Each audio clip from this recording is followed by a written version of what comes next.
মেশিনের এই চাকার সাথেই ঘুরে সালমা আক্তার মুন্নির সংসারের চাকা। এমন লাখো লাখো শ্রমিকের কর্মসংস্থান হয়েছে দেশের তৈরি পোশাক শিল্পে। কিন্তু সবচেয়ে বড় রপ্তানি খাতটি এখন নানা চ্যালেঞ্জে।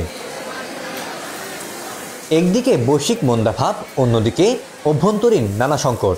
এমন সব চ্যালেঞ্জ উতরে এগোতে হচ্ছে বৈদেশিক মুদ্রা আয়ের প্রধান এই খাতকে। এদিকে ইউরোপ ও আমেরিকার বাজারে ক্রয়াদেশ কমে যাওয়ার পাশাপাশি অফডকের বাড়তি চার্জ আর বন্দরের ট্যারিফ বৃদ্ধিতে এ খাতের অবস্থা এখন নাজুক বলে জানান ব্যবসায়ীরা। ট্রাম্প ট্যারিফ দিয়েছে 20% এডিশনাল ট্যারিফ, তখন থেকে কিন্তু আমাদের ক্রয়াদেশগুলো কমে গেছিলো। ও এরপরে ধারাবাহিকতাটা এখনও চলতে আছে। চায়নাতে অলরেডি 10% কমিয়ে দিয়েছে গত দুই দিন আগে। সেটা যদি এখন আমরা আশা করেছিলাম আপনার জানুয়ারি ফেব্রুয়ারিতে অর্ডারটা আমরা আবার রিভার্স করে কিছু অর্ডার পাবো, কিন্তু এখন এটা আবার আমাদের হুমকির সম্মুখীন।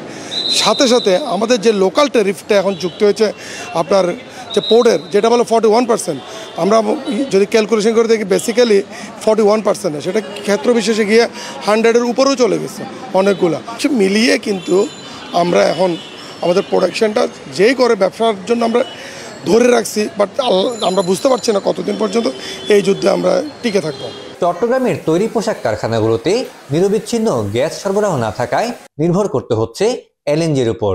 আবার বিদ্যুৎ সংকটে তেল দিয়ে জেনারেটর চালু রাখতে হচ্ছে উদ্যোক্তাদের। সব মিলে বেড়ে যাচ্ছে উৎপাদন খরচ। কোনো না কোনো একটা প্রবলেম লেগেই থাকে।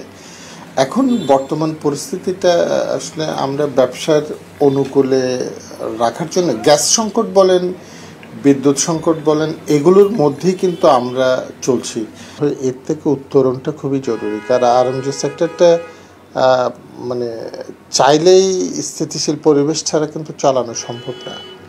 একটা ফ্যাক্টরি যদি 15 দিন 1 মাসের অর্ডার না থাকে, তো ওই ফ্যাক্টরিটা সারা বছর যেটা অর্জন করবে ওই 1 মাসে সব শেষ হয়ে যাবে।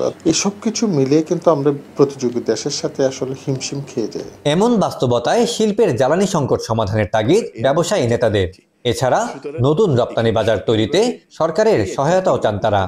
আমরা একটা ফ্যাক্টরির পক্ষে আমার এগুলি অ্যাডজাস্টমেন্ট করার কোনো সুযোগ আমার কাছে আমার সামর্থ্য নেই। সরকারকে প্রণোদনা দিয়ে, পলিসি সাপোর্ট দিয়ে, বিভিন্ন ধরনের সুযোগ সুবিধা সৃষ্টি করে এগুলিকে আমাদেরকে অ্যাডজাস্টমেন্ট করতে হবে। সবচেয়ে বড় ঘাটতি হলো নীতি সহায়তা, সরকারের সহায়তা এবং আমাদের আভ্যন্তরীণ সমস্যাগুলি আমাদের সবচেয়ে বড় সমস্যা।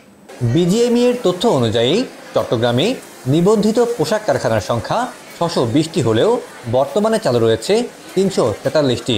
এক সময় দেশের মোট পোশাক রপ্তানির 40% চট্টগ্রাম থেকে হলেও এখন তা নেমে এসেছে মাত্র 10%। দেশে বিপুল কর্মসংস্থান ও রপ্তানি আয়ের সবচেয়ে বড় খাত এই তৈরি পোশাক শিল্পে ভর করে মেরুদণ্ড সোজা করে দাঁড়িয়ে আছে দেশের অর্থনীতি। এখন ধুঁকতে থাকা এই খাতকে নিয়ে যথাযথ পরিকল্পনা আর নীতি সহায়তা না পেলে দেশের সামগ্রিক অর্থনীতির জন্য তা হবে অশনি সংকেত, এমনটাই বলছেন খাত সংশ্লিষ্টরা। Syed Tamim Mahmud, star news, Chittagong.